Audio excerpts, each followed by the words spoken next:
Hello and welcome to the Political History of the United States. Episode 5.11, The Convention Begins. After a brief delay resulting from poor traveling conditions, on May 25th, 1787, the Constitutional Convention in Philadelphia would officially begin. All of the states, with the exception of Rhode Island, had decided to send delegations to consider the question of just how they could get the United States back on track. The Confederation government was all but non-existent at this point, and everybody knew that something had to be done. As I have sat down and planned just how to write these episodes on the Constitutional Convention, I have been left with a couple of questions as to how I want to structure things. Well, this is common with pretty much any series that I write for this show.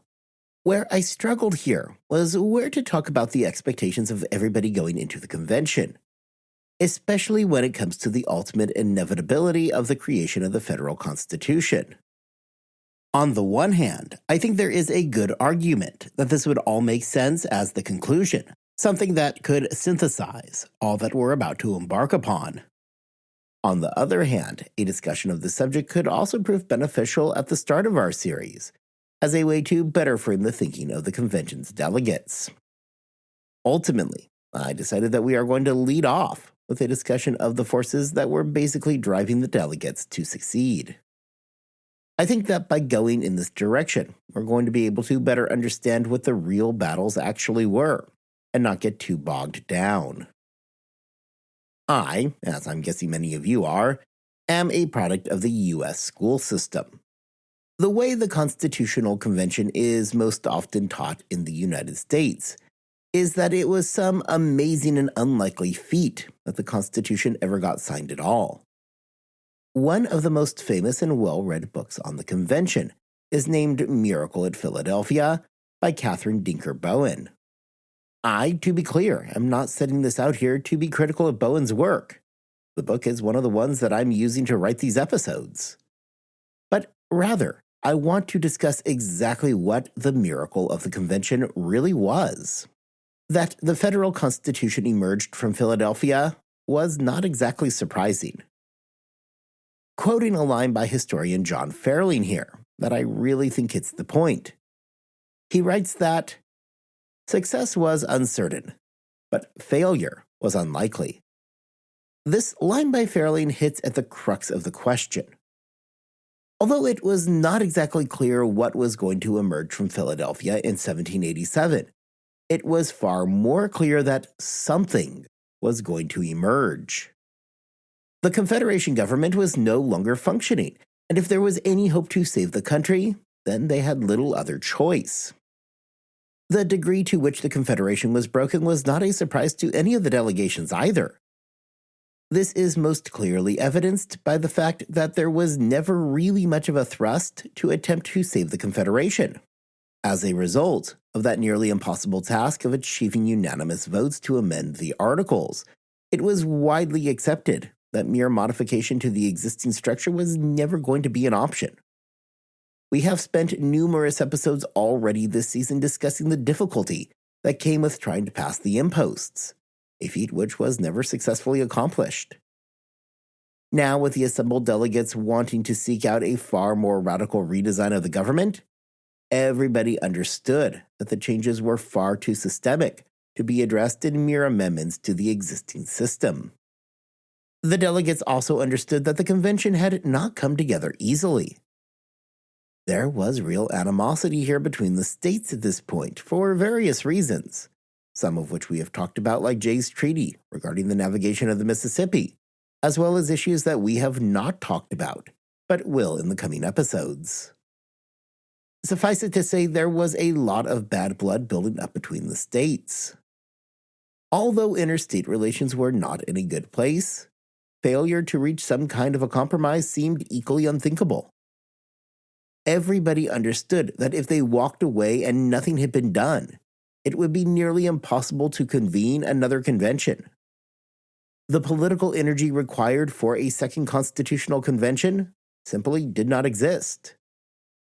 A failure could very well have meant the dissolution of the Union into a number of smaller, regionally based confederations, something that everybody was eager to avoid. On May 25th, after a few tense weeks of waiting, enough delegates were present for a quorum to be established. There were still a handful of states missing. New Hampshire was held up as the state legislature debated whether or not to grant travel expenses. Maryland, likewise, was trying to get people to the convention as quickly as possible, after the original slate of delegates had declined to attend, leaving the state to desperately look for replacements. Rhode Island, being Rhode Island, had outright decided to boycott the convention and had zero plans to send a delegation at all. Although not ideal to begin the proceedings without everybody in attendance, a quorum could be reached with 7 states, 10 were present, and it was time to get moving. The first day of the convention was mostly made up of everybody setting up the procedures and rules for what was going to be coming in the next few weeks. The convention was to be held in Independence Hall, so named for the Declaration of Independence, which had been signed in that same hall a little more than a decade before. Among the immediate decisions that were made was that it would be beneficial to keep the proceedings secret. The need for secrecy was largely twofold. First, as is most often the stated reason, secrecy would allow the delegates to speak freely, which would, ideally, promote open discussions of the issues.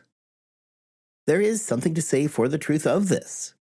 By keeping everything secret, the delegates would not be under the intense scrutiny for the topics that they were bringing up.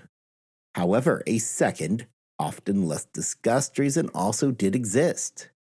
The Confederation, as I think we have well established, was dead in the water by this point.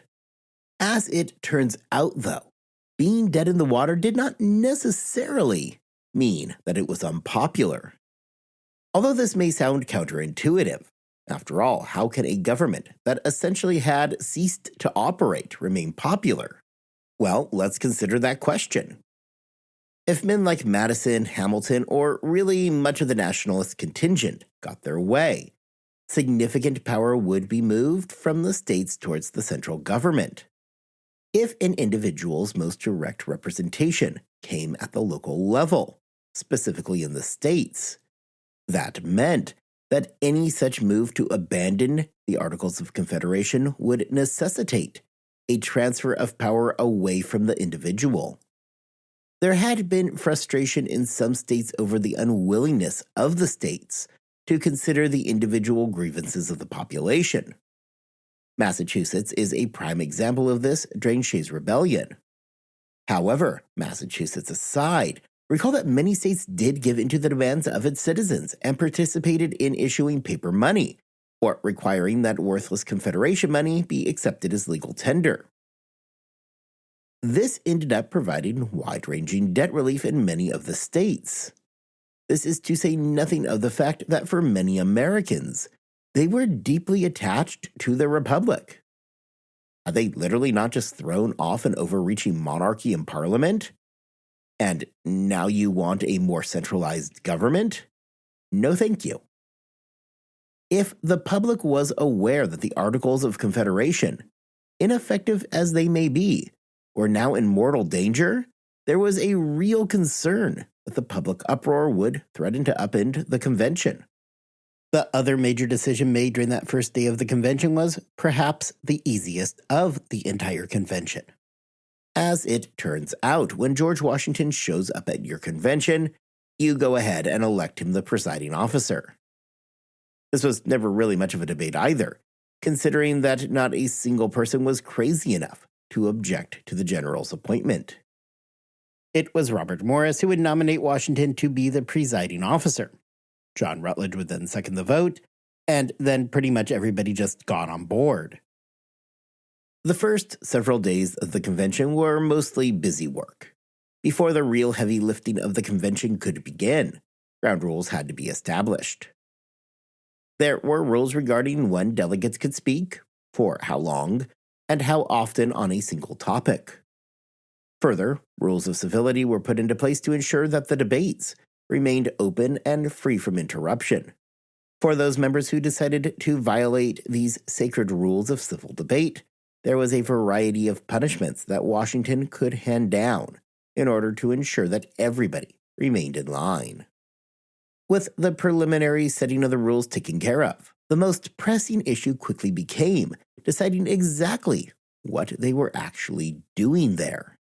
Knowing what we know, having seen the resistance from so many states ahead of the convention to wide-scale reform, it would follow that the decision to completely scrap the Articles of Confederation in exchange for an entirely new system of government would be a hotly contested issue. In fact, the decision to scrap the old system of government for something entirely new was largely a revolutionary move. The United States had a government, and now here was this convention filled with members that wanted to discard the old system in place of something different. Therefore, on its face, it comes as something of a surprise that there was minimal pushback towards the complete abandonment of the Confederation. To get a better idea of why this was, I want to focus on the first few days of the convention and examine just how the events played out. Following the first several days where housekeeping measures were taken care of, this was that process of coming up with the rules and selecting Washington as the president of the convention. By May 29th, everything was in place and the delegates were ready to get down to the stated business of the convention. One of the things that Madison seemed to intrinsically understand was the importance of being the first to make his case. Madison believed, correctly, that the first proposal made would become the skeleton from which all debates and arguments would swirl around. Sure, there were going to be modifications and fights to be had, but if he could establish from the very beginning that his position was the jumping off point, well, that would make his ultimate task that much easier. It was on the 29th that Edmund Randolph stood and laid out the very well-known deficiencies that existed within the Articles of Confederation, before proposing 15 resolutions that sought to modify that system into a more cohesive government. This plan, Madison's plan, would become known as the Virginia Plan. Now, interestingly, here on the 29th, the call was for revision rather than a complete replacement of the system. That would have to wait until the next day. The next morning, Randolph would again rise and suggest that the expansion being proposed to the Articles of Confederation would not be enough. There could be no treaty between individual sovereigns that would build a national government sufficiently powerful. He then moved that rather than moving forward on his suggestions from just the previous day, the course forward demanded that the delegates form an entirely new government, which was to be made up of a supreme legislative, executive, and judicial branch. Randolph suggested that they postpone the vote on his recommendations in order to consider this new path. In short order, the states voted unanimously to postpone the vote. Now, I'm going to pause for just a moment here to talk about something that I suspect you might all be wondering. Heading into the convention, Madison had a clear idea of what he wanted to do, and at no time did that include the survival of the Articles of Confederation. Likewise, why was it Randolph doing the talking instead of James Madison? As to the first part of this question, as we are going to see shortly, these maneuvers during the early days of the convention were largely top-notch political theater. We will see in a moment that the coming assault on the Confederation was a very well-planned thing. To the second question of why are we hearing from Randolph instead of Madison, the answer was that Randolph simply had more political clout than did Madison. As he stood at the convention, he was the sitting governor of the state of Virginia, the largest state in the Union. He was a logical choice to deliver the message, even if he was not the one who came up with it. The other thing to keep in mind is that just because between the 29th and the 30th, the scope of what they were doing grew substantially, that did not invalidate Madison's Virginia plan.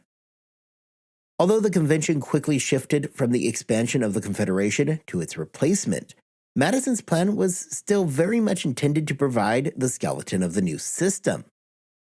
With the Virginia Plan providing the framework of a new system, it was clear to everybody that significant changes were coming. As George Mason would explain, the government now being discussed would change how the national government related to the citizens of the United States. Under the pre-existing federal government, as Mason described it, the central government could only act on the states, not on the individual citizens. Under the new national government being proposed, that relationship would change profoundly. The new government would be able to directly interact with the nation's citizens without interference from the previously sovereign states. Now, throughout the day on the 30th, there were debates over Randolph's proposal for an entirely new government. General Charles Codeworth Pinckney asked the obvious question of whether this was even something that they could legally consider, pointing out the obvious fact of, hey, we already have a government, and now we are actively engaging in discussions about overthrowing that otherwise legitimate government. Gouverneur Morris chimed in here and retorted that there was really not any other option, that the Articles of Confederation were deficient in every way, but specifically, whereas in the current system, compliance was based upon the good faith of the parties, under a new national government, such compliance would become compulsory. Roger Sherman would likewise find himself questioning the authority of the convention for what was, unquestionably, a radical move. Sherman feared that the convention simply lacked the power and authority to make such an extreme move. Neither the question by Sherman nor earlier by Pinckney were unreasonable questions either. If you will recall, the only authority that Congress had actually granted the convention was to make recommendations for reform. Really, though, at the time that Sherman stood to encourage moderation, it was already too late. Sherman went on to argue the practicality of attempting such a sweeping change, saying that there was no chance that the states would be willing to go for it. Sherman argued that if the states shoot down this plan to abolish the former government, then there was little hope for reform that he agreed was necessary. There was a final attempt by George Read to stop the now swelling tide. Read made a motion to postpone a vote on Randolph's recommendation. This vote, although close, failed. Next came the vote on Randolph's recommendation for the establishment of a more robust government, made up of an executive, legislative, and judicial branch. Of the states present, only Connecticut voted against the proposal. Within the convention, at least, any thought of modifying or amending the Articles of Confederation was now officially dead in the water. They were going to be discussing the framework for an entirely new government. This brings up an interesting issue. We know how much pushback there had been to the convention in the first place. So why were the Articles of Confederation so nonchalantly cast aside? We know that there were fierce Republicans who were dedicated to the cause of protecting the existing government. This is also a good moment for a quick aside that when I use the term Republicans here, I'm talking about the small R Republicans. The political party, big R Republicans, are still 60 or so years away from existing in any meaningful form. Back to our question. If we know that there were those out there fighting for the Articles, well, where exactly were they? As it turns out, they were not at the convention. Patrick Henry had decided not to participate at the convention, instead deciding that he wanted to wage war against the recommendations from the outside. Nor were any of the Rhode Island delegates there, a state which opposed the convention so strongly that they declined to attend. Samuel Adams was not there. Those decisions to boycott the convention meant that many of those who would fight to save the Confederation had absolutely no voice in the room. As historian Carol Birkin points out, there was the New York delegation who, aside from Alexander Hamilton, were staunch opponents of radically reforming the government. However, neither of these two men carried any significant amount of political sway or respect. This means that when the crucial decision came up for a vote on the 30th, nobody in the room really represented that faction of the opposition to the nationalists. As a result, the Articles of Confederation went out with little more than a whimper. Okay, great. Everybody was mostly on board with ditching the Articles of Confederation. That was a pretty monumentous decision, and now that it was behind them, from here on out, it is sure to be easy sailing. Yeah, just kidding. Although the convention had made the decision to go in a completely different direction than the Articles of Confederation, in many ways that would prove to be the easy part. The vast majority of those at the convention understood the dire need for significant reform to the government. Significant enough reform that an entirely new government was required. As we just discussed, those who stood most opposed to such reforms boycotted the convention and therefore had no voice in the debates. This would not be the case moving forward, though. Madison's Virginia Plan did a fantastic job of giving the delegates a skeletal framework that they could get behind. However, that is really all it gave them. The plan was barebones and gave virtually no details beyond those structures. It was going to be up to the delegates to flesh out all of the details. It is also right around here where Madison comes off looking awfully short-sighted in terms of what people would be willing to accept. As we will see, the question over representation was going to prove to be the most contentious of the entire convention. Recall that Madison had believed that the smaller states would really have no say in the matter, and would simply be bent to the will of the larger states. Unsurprisingly, the smaller states had zero interest in voluntarily watching their power erode away to the benefit of their larger neighbors.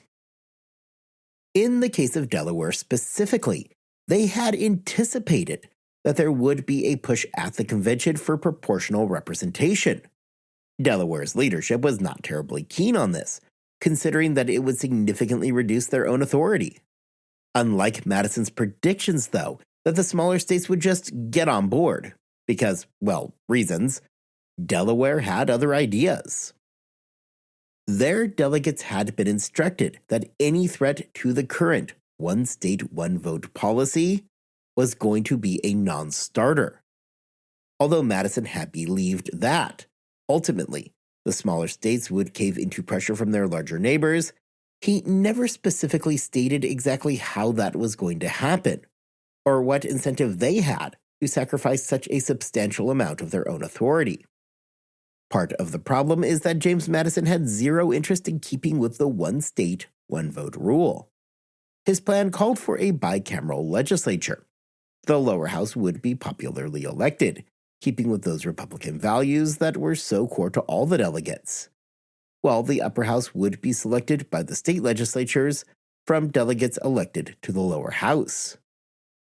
Critically, both houses would feature proportional representation. Now, more than just concerns about seeing the states having their power largely stripped away, there was the secondary issue that came with exactly what proportional representation meant. What was it proportional to? Although questions of suffrage would continue for the better part of the next century and a half, and arguably longer, it was always agreed that all free citizens counted towards a state's population. As we know, however, in 1787 there was a very substantial part of the population being held in bondage. Probably unsurprisingly, the southern states were all for counting the enslaved as part of the population. We are going to spend some significant time in an upcoming episode looking more closely at this question and examining how attitudes towards slavery had shifted over the decades since the Revolution, a shift that would largely be defined by regional associations. Concerns likewise remained when it came to questions over the position of that chief executive. If you will recall, the Americans had just a decade before fought a war to rid themselves of a chief executive in George III. Surely there would be concerns when it came to giving a single individual such significant amounts of power. Some, specifically John Dickinson, would have actually supported a limited monarchy, essentially copying the British system. However, and probably not a surprise to anybody here listening, such a plan was politically dead in the water before it was ever proposed. In any event, Madison always envisioned that the position of the chief executive would be largely tempered. He was not interested in creating a position for an enlightened monarch with absolute rule. Today, I would venture that most people living in the United States view the president as being the central point in the government. Sure, we all learn as children that the system is balanced out, 3 equal branches operating like the 3 legs of a stool. However, in practice, I would wager to bet that the executive branch is seen as being more equal than the other 2 branches. James Madison himself never really envisioned that the branches would be equal. He believed that it was the legislature that would be the cornerstone of the entire government, and that it, rather than the executive, would be the true source of power in the country. After the first few days of seeing everybody, more or less, work in concert with one another, that harmony would be broken on June 1st. Although everybody was in agreement that the Confederation had to go, and that the Virginia Plan would provide the broad outline for what would replace it, the specifics of just how all this would work would consume the delegates in the weeks to come. As we are going to see in the coming episodes, the decisions to toss the Articles of Confederation into the garbage heap of history would prove to be the easy part. With that decision now out of the way, the states would find themselves fighting to determine not only what a new national government would look like, but what they themselves would look like under a revised union. Even if everybody understood that a sacrifice of sovereignty was going to be necessary for any meaningful reform to take place, that does not mean that the smaller states were eagerly wanting to sacrifice their own power to the advantage of their larger neighbors. The battles that are going to ensue will provide the backdrop for so much of the trajectory of the country moving forward, as some of the compromises reached will have very wide-ranging effects. We are going to wrap it up a little bit early today. However, when we come back, we are going to begin examining just how these stumbling blocks were to be resolved. Next time, we will return to Philadelphia and begin our examination over those issues that threatened the cohesiveness of the convention and the compromises that would be reached to help form the Constitution. Until then, I hope you all have a wonderful 2 weeks. I hope that you are staying healthy and that you are staying safe. And I will see you back here next time as the delegates begin to hammer out a new government.